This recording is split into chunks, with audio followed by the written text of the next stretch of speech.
हाँ सर, उसको ना उसमें हाथ डाल के लिफाफा दिए लिफाफा को दे दो। पढ़ो सुन लो भी आप लोग। स्वर्गीय राम प्रसाद लहरे के परिवार को सहयोग के रूप में पहला राशि 2 लाख रुपए का। उसके साथ साथ हम लोग कोशिश कर रहे हैं कि जिस तरीके से दुर्घटना हुई उस दुर्घटना की जांच के उपरांत में, ताकि ऐसी और भविष्य में कुछ हुई है जिसमें एक की मृत्यु हो गई है, उनसे हम बात करेंगे कि इसका रीज़न क्या हो सकता है और क्या कुछ इसमें होगा। देखिए, रीज़न सीधा लापरवाही है जो। नमस्कार, मैं ईशा साहू और आप सभी का स्वागत है दैनिक चिंतक में। भिलाई एक ऐसा शहर है जो इस्पात नगरी के नाम से काफ़ी देश और दुनिया तक फेमस है, पर यहीं पे हर आए दिन एक दुर्घटना हमको सुनने को और देखने को मिलती है। इसी बीच में कल एक और मजदूर की मृत्यु हो गई। इस कार करते करते उनकी दुर्घटनापूर्ण उनकी मृत्यु हो गई, जो करीब 2:30 बजे हुई है। इसकी हम पूरी जानकारी हमारे सामने हमारे बीच मौजूद है भिलाई स्टील प्लांट के अधिकारीगण, उनसे हम बातचीत करेंगे और जानेंगे कि कैसे ये दुर्घटना हुई और क्या कुछ इस दुर्घटना से हाथी हुई है और क्या कुछ इस दुर्घटना के बाद बीएसपी एक्शन लेगी और उनके परिवारगण को कितना क्या कुछ मुआवजे और क्या कुछ की बात है, तमाम चीज़ हम बात करेंगे। जी सर बताइए। कल जो दुर्घटना हुई भिलाई इस्पात संयंत्र के सिंटरिंग प्लांट 3 में, उसमें कार्य के दौरान उनका पैर फिसलने से वो 40 फीट ऊपर नीचे गिरे हैं और उसके बाद में उनको हॉस्पिटल लाया गया और हॉस्पिटल में रात को 12 बजे के आसपास उनकी देहांत हो गई। उसके साथ साथ जो हमारे भिलाई इस्पात संयंत्र के नियम है, उसके तहत में संयंत्र में अगर फेटल एक्सीडेंट होता है तो उसके परिवार के सदस्य को, एक सदस्य को नौकरी दी जाती है, स्थायी नौकरी। उसका बीएसपी प्रबंधन ने एक ऑफर लेटर दिया है उनके परिवार को। साथ ही ठेकेदार की तरफ से जिनके अंदर में काम कर रहे थे, उनके तरफ से 2,75,000 रुपये की सहयोग राशि दी गई है। साथ ही उनको इंश्योरेंस, जो ESIC से इंश्योरेंस है, उसका पैसा मिलेगा और साथ में उसका जो पेंशन राशि है वो उनके परिवार को मिलेगी। उसके साथ साथ हम लोग कोशिश कर रहे हैं कि जिस तरीके से दुर्घटना हुई उस दुर्घटना की जांच के उपरांत में, ताकि ऐसी और भविष्य में कोई खामी ना रहे, जिससे जो भी दुर्घटना की पुनरावृत्ति होगी। प्रबंधन इसकी जांच कमेटी बैठा लेगी। इसके बाद में जांच के उपरांत पता चलेगा कि किस कारण से ये दुर्घटना हुई है और ऐसी दुर्घटना की भविष्य में पुनरावृत्ति न हो। संजय साहू, अध्यक्ष स्टील ठेका श्रमिक यूनियन इंटर। इसी बीच में हमारे बीच एक और भी मौजूद हैं, इनसे हम जानेंगे कि ये इनके अंतर्गत वो ठेके पे काम करते थे। इनसे हम जानेंगे कि क्या कुछ मुआवजा इनके अंतर्गत हम लोग, मैं भिलाई इस्पात मजदूर संघ BMS भारतीय मजदूर संघ संबद्ध यूनियन है, और कल जो श्रमिक राम प्रसाद लहरे, जो जिसका पैर स्लिप होने से 40 फीट की ऊंचाई से दुर्घटनाग्रसित होकर गिरा और देर रात मृत्यु हुई, उसके परिजनों द्वारा जो संयंत्र से में नौकरी और मुआवजे की मांग की जा रही थी, उसी में हम लोग सहयोग के लिए यहाँ पर, क्योंकि हमारा संयंत्र में कार्य करने वाले ठेका श्रमिक BMS का हम लोग ठेका देखते हैं, उसके तहत उसी के सदस्यता में आते हैं। तो हम लोग भिलाई इस्पात संयंत्र द्वारा उसको नियुक्ति का ऑफर लेटर और ठेकेदार द्वारा जो भी सहयोग बने वह दिलाने के लिए परिवार की तरफ से हम लोग सहयोग के लिए थे, और बीएसपी प्रबंधन द्वारा उनके पत्नी को ऑफर लेटर दिया गया और ठेकेदार द्वारा 2,75,000 रुपये का उनको आर्थिक सहायता दी गई है। जी भी, इसकी जो प्रक्रिया होती है, ये जॉब की जो प्रक्रिया होती है, जिसका ऑफर लेटर आपने दिया, बात करें इसकी प्रक्रिया की होता है। इसमें जो दुर्घटना का कारण होता है उसका बीएसपी का सुरक्षा विभाग जाँच करता है। जाँच के उपरांत उसका कार्य कंप्लीट होता है। इसमें एक समय लगता है, 2 से 4 महीना का समय लगता है। वह विभागीय प्रक्रिया है, लेकिन भिलाई इस्पात संयंत्र में इन मामलों में संपूर्ण पारदर्शिता बरती जाती है। इसमें कहीं कोई प्रकार का भेदभाव ऐसा नहीं होता। अभी भी जो हुआ है बराबर जो पात्र व्यक्तियों को नौकरी। भिलाई इस्पात संयंत्र अपने किसी भी प्रकार के कर्मचारी की मुआवजा के लिए या सहयोग के लिए कभी कोई ऐसा पीछे नहीं करता।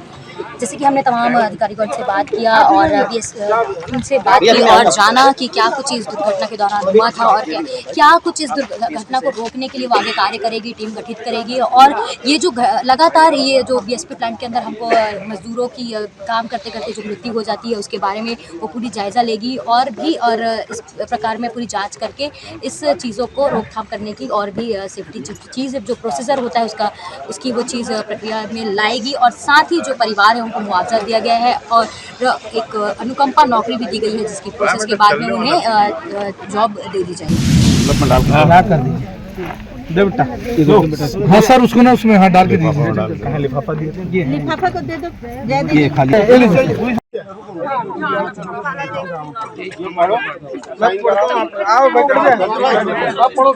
स्वर्गीय राम प्रसाद लहरे, पढ़ो सुन लो भी आप लोग। स्वर्गीय राम प्रसाद लहरे के परिवार को सहयोग के रूप में पहला राशि 2 लाख रुपए का चेक नंबर 333879 उनके पति किरण बाई लहरे को दिया गया है। उसके अतिरिक्त राशि 75,000 कैश दिया गया है। ये 2 लाख का चेक है। ये पकड़ लीजिए माता, रुक जाओ, इधर दिखाइए ना। सब लोग पकड़ो ना, आप लोग पकड़ो ना, परिवार के लोग पकड़ो अपने।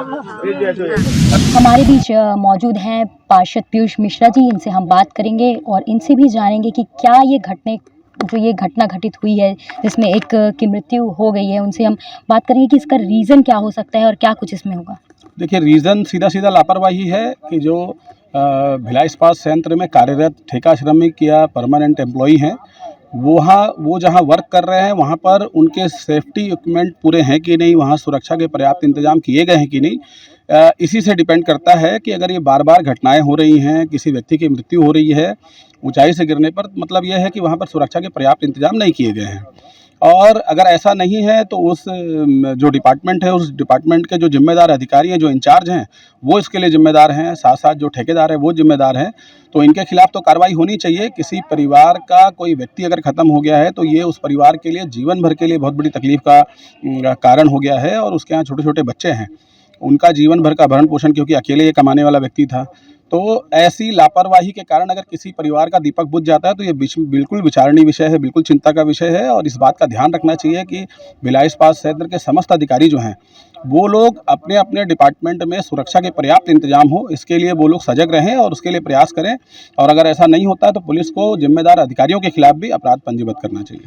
भैया को क्या लगता है, लगातार ये जो घटना है इसकी हमको खबर सुनने को मिलती है, हर 15 दिन 20 दिन का ये कुछ ना कुछ एक खबर सुनने को मिलता है, तो क्यों इसमें अब तक कार्रवाई नहीं कर पा रही? देखिए, उसके 2 कारण हैं। एक तो ये है कि प्लांट काफ़ी लंबे समय से वहाँ पर स्थापित है, प्लांट का संचालन हो रहा है और वहाँ पर समय समय पर कोई भी जब बड़ा संयंत्र जहाँ पर काम हो रहे हैं, इतने बड़े स्केल पर लोग वहाँ काम कर रहे हैं, तो वहाँ पर समय समय पर मेंटेनेंस होता रहता है मशीनों का, डिपार्टमेंट में और चीज़ों का।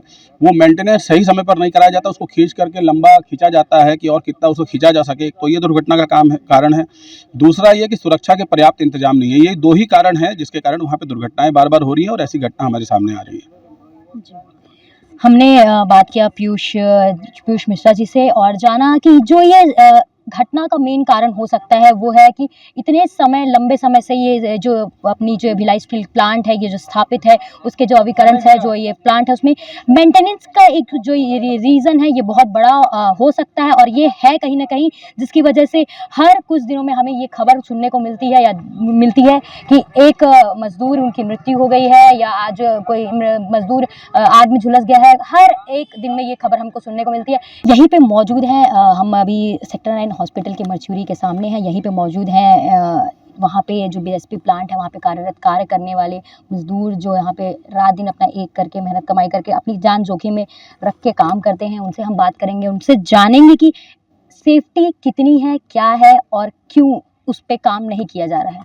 जी भैया, सेफ्टी प्रिकॉशन का बहुत कम ध्यान रखा जाता है। यहाँ सेफ्टी अधिकारी और ठेकेदार कभी बहुत कम सुविधा उपलब्ध करा पाते हैं, जिसके कारण ऐसे हादसे लगातार हो रहे हैं। और इसका प्रमुख कारण ये है कि प्लांट काफ़ी समय पुराना बना हुआ है, समय समय पे उसका मेंटेनेंस नहीं किया जाता और जब वो जर्जर अवस्था में कोई चीज़ पहुंच जाती है तब उसका मेंटेनेंस करने का प्रयास किया जाता है, जिसकी वजह से हादसा हो जाता है। जी, जिनकी मृत्यु आज हुई है यहाँ पे जिस प्लांट में, उनको कैसे से बिना सेफ्टी के, मतलब कैसी उनकी मृत्यु हुई होगी? कहाँ, जैसे बोला जा रहा है 3 मंजिले ऊपर के ऊपर वो गए थे बिना सेफ्टी के। लगभग वो 40 फीट ऊपर एक प्लेटफॉर्म पे काम कर रहे थे, वो प्लेटफॉर्म का गिर जाना हादसा का कारण हुआ। जी, इस बीच में एक और भैया मौजूद हैं जो इनके साथी थे, कहीं ना कहीं उनके साथ उनका काम चलता था। वो हमें बताएंगे कि सेफ्टी को लेकर और जो अंदर जो प्लांट के अंदर जो चीज़ें होती हैं, आप जब काम करते हैं तो क्या कुछ आपको देखने को मिलता है जो कि सेफ़ नहीं होता है? सबसे पहले तो वहाँ पे जो साइड इंचार्ज है उनको इन्फॉर्म करना चाहिए, वर्कर जो जा रहे हैं वहाँ पे काम करने, कि वो जगह कितना अनसेफ है, सेफ्टी है कि उसको ध्यान से काम करिए आप। ये सूचना देना ज़रूरी होता है, जो कि कुछ अधिकारी देते हैं, कुछ लोग नहीं देते। ये होता है घटने का कारण, है नहीं। और सेफ्टी पूरा जितने भी ठेकेदार है ठीक से तो उसको प्रोवाइड करते ही नहीं है। किसी के पास सेफ्टी इशू होता है, नहीं होता है, जल जाता है, नमक आ रहा है, ये वो बहाना करके टालते रहते हैं। यही होता है एक तो कारण उसका। और सबसे पहले तो हमको खुद को जहाँ पे हमें काम करना चाहिए, हमारा भी कर्तव्य बनता है कि वहाँ पे हम कितना सेफ्टी से काम करें।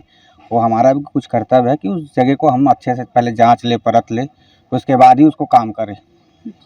जैसे कि हमने इनसे बातचीत की और देखा सुना, सभी हम लोगों ने इतने बात किया। अधिकारीगणों ने बहुत सारे वादे किए हैं, बहुत सारे मुआवजे दिए हैं, पर सोचने और जानने वाली बात यह है कि क्या ये मुआवजा और ये जो पैसे हैं ये उस परिवार को देने से उनकी जो क्षति हुई है, जो उनका नुकसान हुआ है, उसकी पूरी भरपाई हो पाएगी कि नहीं। और जैसे कि बीएसपी वालों ने वादा किया है कि इस पर टीम बिठाएगी और गठित करेगी, पर कितनी बार ये चीज़ घटना, सेम घटना, एक ही घटना बार बार क्यों होती है।